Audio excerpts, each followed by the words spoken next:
Serial, written by Bellow the Prophet, who's ready to experience a twisted journey into the mind of a serial killer in our spin-off thriller Serial, the fourth installment in the Corazon Del Crimen series. Nicole, a baker with a dark secret, is plagued by the delusions of her imaginary companion, Alfred the cat, who gives her horrific advice that leads her down a path of violence and murder. With her siblings struggling to hold her fragile mind together, Nicole's only hope for redemption is her niece and nephews who act as her caretakers. But can they save her before it's too late? Serial will leave you on the edge of your seat, questioning reality and the true nature of madness. Chapter 1. A Killer Breakfast. The camera's focused on the luxurious living room, with its sleek modern furniture and cutting-edge technology.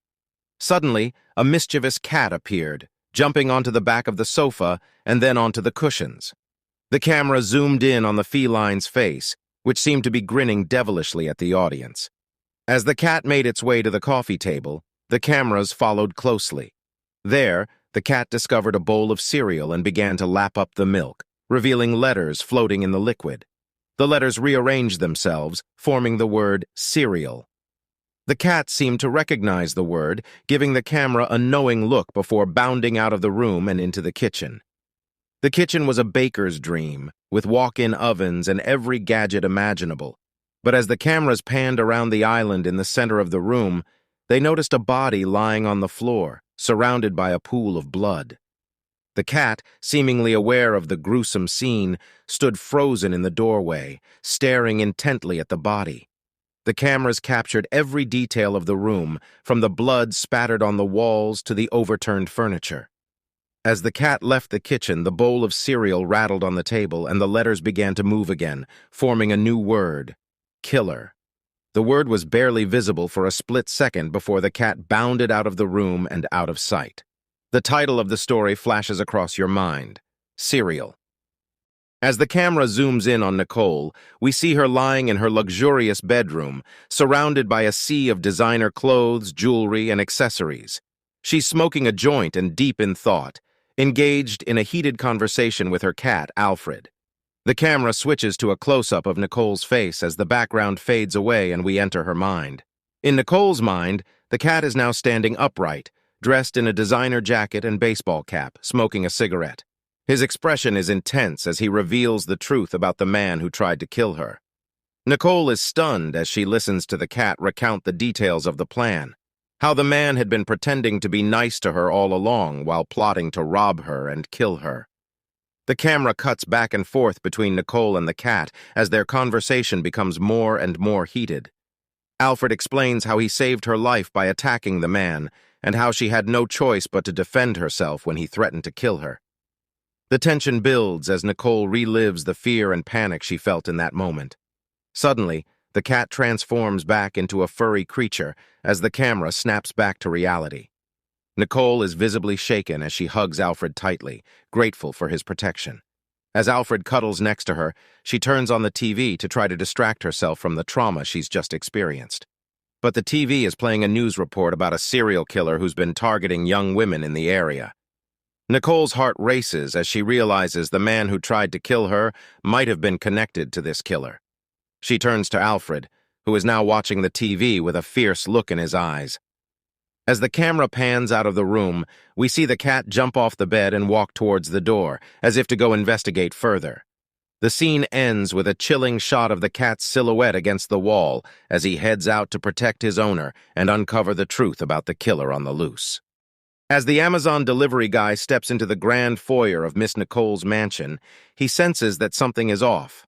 The air is thick with the scent of baked goods, but there's an underlying mustiness that makes him feel uneasy. He takes a few steps forward and calls out, "Hello, Miss Nicole?" Suddenly, there's a blur of movement and he feels a sharp pain in his side. He looks down and sees a glint of metal. Miss Nicole has stabbed him with a kitchen knife. He instinctively raises his arms to block the next blow, but Miss Nicole is relentless. She moves with a feral grace, her wild hair flying around her face as she attacks him again and again. The Amazon delivery guy fights back with everything he's got, using his size and strength to push Miss Nicole back. He manages to land a few punches, but she's quick to recover, always coming at him from a different angle. She's like a predator toying with its prey, enjoying the thrill of the chase. As the fight rages on, the mansion becomes a battleground. Furniture is knocked over, paintings are ripped from the walls, and glass shatters everywhere. Miss Nicole's cat, Albert, watches from a safe distance, his big orange eyes glowing in the dim light. Despite the Amazon delivery guy's best efforts, he's slowly losing ground.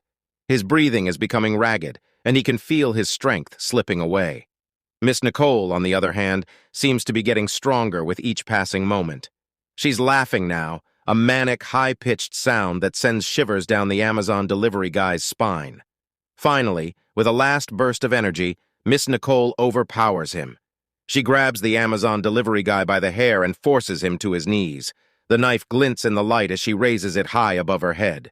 Miss Nicole comes down with the knife with the strength of Thor, plunging the kitchen knife deep into the man's chest. They both collapse. Then, just as suddenly, the moment passes. Miss Nicole stands up, the knife clattering to the ground. She looks down at the Amazon delivery guy, dead with a mixture of confusion and horror, as if she can't quite remember how they got there. Chapter 2. Double Lives. The three children walked through the front door of their aunt's luxurious mansion, their backpacks slung over their shoulders. They kicked off their shoes and headed to the kitchen to grab a snack, just like any other day. But this was no ordinary day. As they entered the kitchen, they saw a body lying on the floor, blood pooling around it. Their aunt was nowhere to be seen. The kids froze, their hearts racing.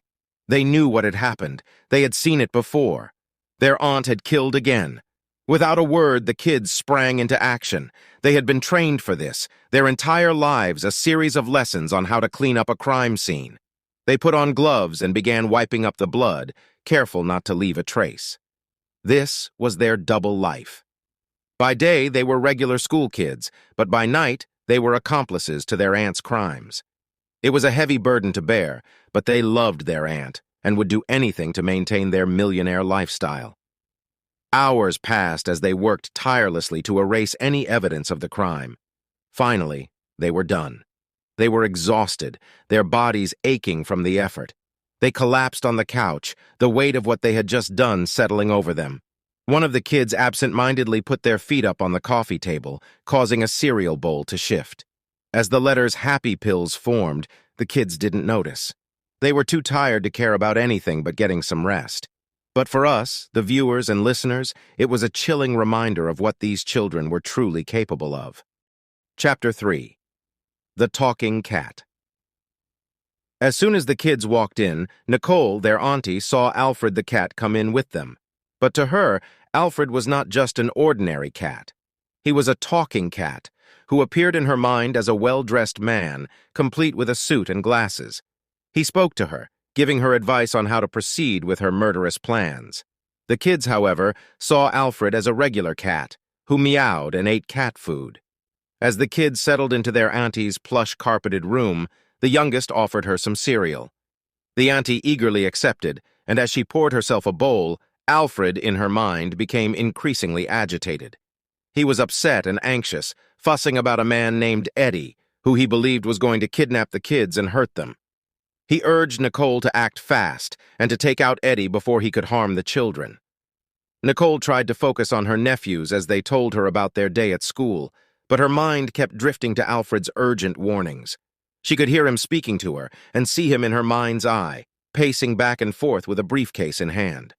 Suddenly, as Nicole sipped her milk, Alfred became even more agitated. He pointed to the leftover cereal in the bowl, which spelled out the name Eddie. Nicole felt a chill run down her spine as she realized the gravity of the situation. She had to act fast, or risk losing her nephews to Eddie's violent plans. The kids noticed their auntie's distracted behavior and asked if she had taken her medication. Worried, they went to retrieve her pills from the bathroom and brought them to her.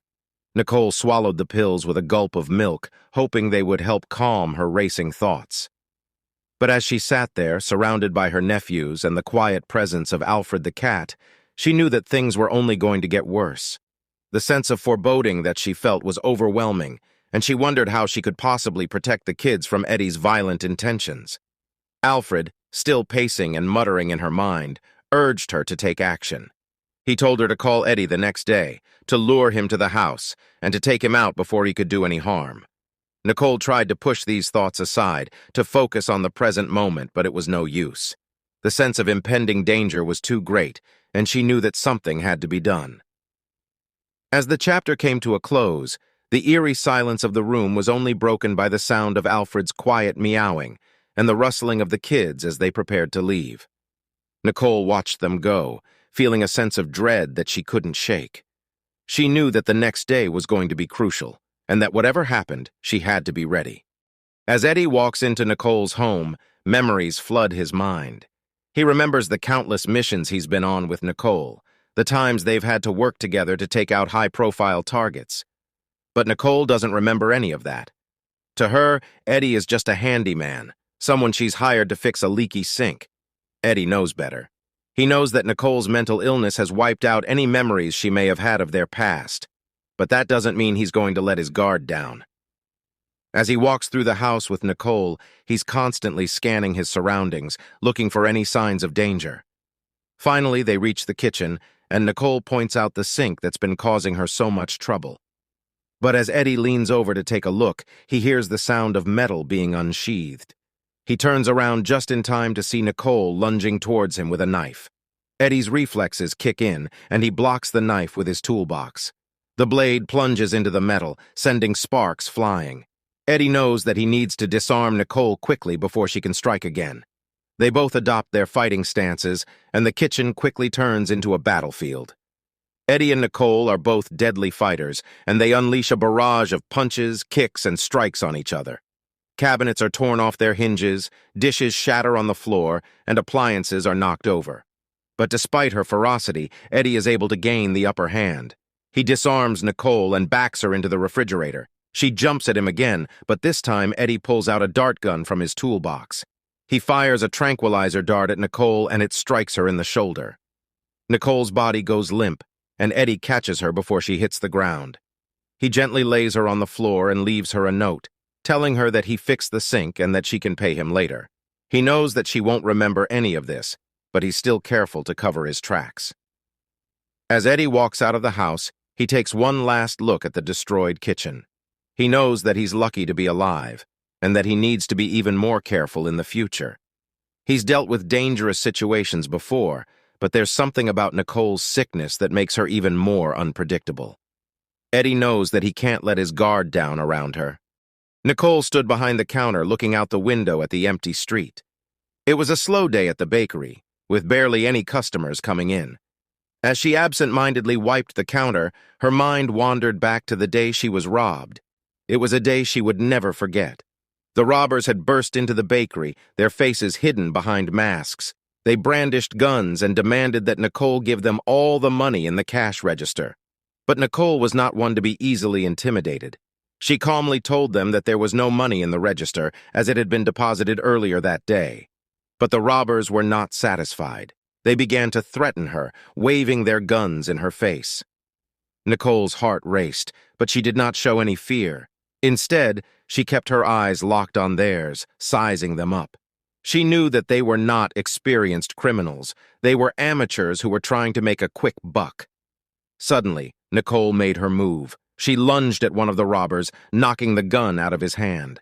The other robber tried to grab her, but Nicole swiftly kicked him in the stomach, causing him to double over in pain. She then grabbed a rolling pin from the counter and swung it at him, hitting him squarely on the head. The first robber tried to run, but Nicole tackled him to the ground. She quickly disarmed him and turned the gun on him, her eyes flashing with anger. She knew what she had to do. The robbers begged for mercy, but Nicole showed them none. She coldly pulled the trigger, shooting each of them in the head. She then calmly disposed of their bodies, wrapping them in garbage bags and dumping them in a nearby dumpster. As she stood there, remembering the events of that day, Nicole felt a rush of adrenaline. She knew that she had the capacity for extreme violence, and it both frightened and exhilarated her. She wondered what other depths of darkness lay within her, waiting to be unleashed. Two women walked into Nicole's bakery, looking for a sweet treat to give to their kids before their soccer practice. Nicole was in the middle of taking an order when the women entered, and she was immediately struck with a sense of unease. She couldn't shake the feeling that these women were here for a darker purpose. As she continued to take their order, she found herself becoming increasingly agitated. She couldn't remember the names of the people Alfred had told her about, but she was sure these women were somehow connected to them. "Are you feeling all right?" one of the women asked, noticing Nicole's tense demeanor. Nicole's eyes darted between the two of them, searching for any signs of deception. "I'm fine," she spat out, her voice laced with venom. The women exchanged a worried look, and Nicole's agitation continued to escalate. Suddenly, she snapped. She grabbed a paring knife from the counter and lunged at the women, her eyes wild with fury. "Get back!" she screamed. "You're not taking me down that easily!" The women scrambled backwards, their eyes wide with terror. Nicole pursued them, her knife held high until they were backed into a corner. "I know what you're here for," Nicole hissed, "but you're not going to get away with it." The women tried to reason with her, to plead with her, but Nicole was lost to her rage. She corralled them into the back kitchen, locking the door behind them. "Now you're trapped," she said, a maniacal gleam in her eye. "You're not going anywhere." The women huddled together, tears streaming down their faces, as Nicole paced back and forth in front of them. She was muttering to herself, her grip on the knife tightening. "I have to do this," she said to no one in particular. "It's the only way to stop them." The women begged and pleaded with her, but Nicole was deaf to their cries. She lunged forward, the knife glinting in the light, and the women cowered in fear. Blood splatters the wall as Nicole continues to stab and slash the women. Chapter 5. The Voices of Alfred. Nicole sat at the kitchen table sipping her coffee, lost in thought. She was so lost in her own world that she didn't even notice when Alfred the cat walked in. But then, she felt a tug on her sleeve and looked down to see Alfred standing on his hind legs, dressed in a smart blazer and trousers. Nicole was taken aback. This wasn't the first time Alfred had done something like this, but it still always surprised her. She leaned in, intrigued to hear what he had to say. "Nicole, my dear," Alfred began in a deep, raspy voice that didn't seem to belong to a cat. "I've been hearing some things lately, and I think we need to take action." Nicole raised her eyebrows. "What kind of things?" Alfred cleared his throat. "Well, for starters, there's Carlito Nene. He's been telling people he'll kill you, saying some really nasty things. I overheard him when I was perched on his windowsill last night. He needs to be dealt with, Nicole." Nicole was startled. "What? Carlito? But he's been my friend for years." Alfred shook his head, his whiskers shaking. "Trust me, Nicole. I heard what I heard. And then there's Fingers. He's been stealing from you, Nicole. Stealing from right under your nose." Nicole gasped. "Fingers? But he's just a friend. He wouldn't do something like that." "He would and he did," Alfred insisted. "You need to take care of this before it gets out of hand." Nicole shook her head, still reeling from the revelations. "Who else, Alfred?" "General Roberti," Alfred said gravely. "He's been spreading lies about you, Nicole. Terrible lies. And the chief of police, Pete Machete. He's been watching you, Nicole, watching your every move. You need to act before he does." Nicole was becoming more and more paranoid by the minute. "And who else, Alfred? Who else is plotting against me?" Alfred paused, his yellow eyes narrowing. "Sonia Escobar. They're all out to get you, Nicole. And we need to act fast." Nicole was overwhelmed by the sheer number of people who were apparently conspiring against her. But Alfred's voice was so convincing, so confident, that she found herself nodding along with him. She was starting to believe that there really was a plot against her, and that she needed to do something about it. As Alfred continued to list off names and reasons, Nicole began to feel more and more agitated. Her hands shook as she clutched her coffee mug, and she couldn't help but feel like she was being backed into a corner. When Alfred finally finished, Nicole was panting and sweating. She looked at the cat, who was still standing on his hind legs, his eyes intense. "Okay, Alfred," she said, her voice shaking. "Okay, we'll do something. We'll take care of them." Alfred's whiskers twitched, and he gave her a sly grin. "I knew I could count on you, Nicole." Alfred's psychotic urgings. Nicole sat in the living room flipping through a magazine. Alfred, sitting across from her, leaned forward and spoke in a low, urgent tone. "Nicole, I'm telling you, Sister Frances is a danger to us. She's trying to destroy us, I know it. We have to take action before it's too late." Nicole sighed, trying to keep her irritation in check. This was not the first time Alfred had voiced his paranoia about someone trying to harm them. But she couldn't let him get too worked up or he might do something dangerous. "Alfred, please calm down. Sister Frances has been nothing but kind to us. She helps us with the church bake sale every year. I don't think she would ever try to hurt us." "But I have proof, Nicole. I've seen her talking to shady characters, exchanging envelopes with them. They're planning something, I'm sure of it." Nicole rolled her eyes. "Alfred, you're just seeing things. You're always looking for trouble where there is none. Maybe you need to adjust your medication." Alfred's face twisted in anger. "Don't you dare tell me what to do. You're the one who's always ignoring the signs, letting your guard down. That's why they're getting closer, because you won't listen to me." Nicole felt a twinge of guilt. Maybe she had been too dismissive of Alfred's warnings, but she couldn't let him take over her mind with his delusions. "Alfred, please, let's not fight. Maybe we can talk to Sister Frances and clear things up. Or better yet, let's pray together. That always helps us feel better, right?" Alfred sneered. "Pray? You think that's going to protect us from those who want to harm us? You're living in a fantasy world, Nicole. Wake up before it's too late." Nicole felt a shiver run down her spine. Alfred's words were so harsh, so full of menace. She knew she had to get away from him before he did something drastic. She stood up, backing away slowly. "Alfred, I think I need some time alone. I'll be in my room if you need me." Alfred's eyes followed her, dark and piercing. "Fine. Go ahead and hide, Nicole. But you can't escape from the truth forever. You'll see. One day you'll wake up and it will be too late." Nicole hurried to her room, feeling a sense of relief wash over her as she shut the door. Alfred was becoming more and more unstable by the day. She had to find a way to protect herself, even if it meant cutting ties with him completely. But first, she needed to calm down and clear her head. She knelt down by her bed, clasping her hands together. "Dear God, please watch over me and guide me in the right direction. Help me to discern the truth and protect me from those who seek to harm me. And please help Alfred to find peace and clarity in his mind. Amen." Chapter 666.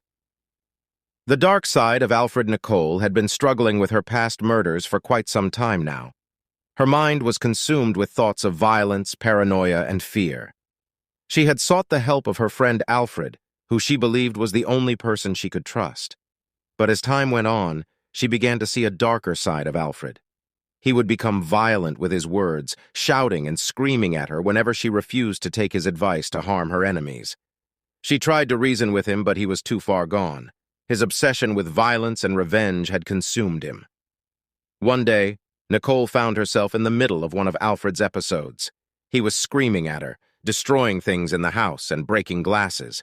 She could feel the fear rising inside her as he continued to lash out at her. She retreated into a room, hoping to escape the madness, but she could hear Alfred trying to kick in the door. She pushed against the door with all her might, trying to keep him out. She could feel her heart pounding in her chest as she listened to his enraged shouts. But as she stood there, holding the door shut, she realized that the cat was at the door, meowing to be let in. There was no one on the other side, no one trying to kick the door down. It was all in her mind. Nicole sank to the floor, tears streaming down her face, but she was smiling, then a giggle. Now she's laughing, the tears still pouring out of her eyes. She can hear Alfred, "Stop crying!" Her mansion is now filled with the sounds of her hysterically laughing. Chapter 8. The Duality of Alfred. The children burst into the room to find their auntie screaming at Alfred, her beloved cat. But what they don't see is the terrifying vision their auntie is experiencing through her delusional mind. To her, Alfred is not just a cat, but a man dressed in clothes, standing on two legs and giving her terrible advice. "I can't take it anymore, Alfred," she screams, pointing a shaking finger at the cat. "You're the reason I'm doing this. You're the reason I'm killing all these people. You're the one who's been giving me all this bad advice." The children freeze, staring at their auntie in shock as she continues to rant at the cat. From their perspective, Alfred is just a regular cat, sitting innocently on the armchair. But from their auntie's perspective, Alfred transforms before her eyes. He's no longer just a cat, but a man in a striped prison uniform being dragged away by correctional officers to be thrown into a cell. She turns to the children, her eyes wide and wild. "Get him out of here! Get him out of my life!" The youngest child reaches out to grab Alfred, who's still just a regular cat to them, and carries him out of the room. But through their auntie's psychotic eyes, they see Alfred as a man in jail jumpers being dragged out of the room. After the children leave, their auntie takes her medication and tries to calm down. She heads back to the living room, hoping to distract herself with the TV. But then she sees Alfred outside, pawing at the screen door, trying to get back in. She tries to ignore him, but she can't help but hear his voice in her head, urging her to do terrible things. And then, before her eyes, Alfred transforms again, from a normal cat to a man standing on two legs, banging on the screen door with furious intensity. "Let me in!" he screams. "This is my house! You can't kick me out!" As the chapter ends, we're left wondering who or what Alfred really is. Is he just a regular cat? Or is he something much more sinister? Chapter 10. Intoxicating Encounters. Chief of Police Pete Machete had heard a lot about Nicole's bakery. Everyone knew cops loved donuts, but Pete was hoping to try something different, maybe some Italian cannolis. He was intrigued by the woman behind the counter, a petite brunette with piercing eyes and thick thighs. Nicole, for her part, was nervous. She had heard about Pete, too, a notorious cop who was rumored to be crooked to the core, but she couldn't help feeling attracted to him. She felt a shiver run down her spine as she took in his rugged features and broad shoulders. As they exchanged numbers, there was a palpable tension between them, a feeling of mutual attraction that neither could deny. It was almost as if they were two killers who had found their match in each other. Little did Pete know that Nicole was a psychotic killer with a terrible memory, who talked to her cat Alfred, a figment of her imagination who urged her to commit heinous acts.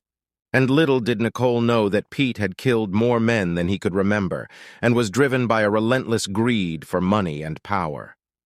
But as they left the bakery and went their separate ways, they both knew they would see each other again soon. Later that night, Pete was driving through Brooklyn with two of his crooked cop buddies. They had just robbed a drug dealer of 17 pounds of high-grade marijuana, killing the man and his two associates in the process.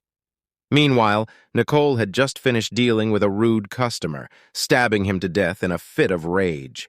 She was dragging his body to the back of the bakery when she heard the sound of a patrol car pulling up outside. Pete walked into the bakery, unaware of the dead man lying just behind the door. He was about to make small talk with Nicole when he heard a voice interrupting their conversation. "Who's this clown, Nicole? Why are you wasting your time talking to him?" It was Alfred, the talking cat, but only Nicole could hear him. Nicole tried to ignore the voice, but Pete was starting to get suspicious. As he looked around, he noticed a trail of blood leading to the back of the bakery. "What's going on back there, Nicole?" he demanded, drawing his gun. Nicole panicked. She knew she couldn't let Pete find the body. She attacked him with a rolling pin, but he was too quick for her. In the ensuing struggle, Pete managed to handcuff Nicole to a table. As he called for backup, he couldn't help feeling a strange sense of attraction to this dangerous woman. It was almost as if they were two sides of the same coin, two killers who were meant to be together. Toxic white sugar, the story of their deadly romance, was just beginning. And thus, the stage was set for the most explosive and twisted love story the city had ever seen. Pete and Nicole were two dangerous individuals, but together they were a force to be reckoned with. Their paths would cross again and again, each encounter more intense than the last. It was a match made in hell, a toxic love affair fueled by greed, power, and murder, and they wouldn't have it any other way.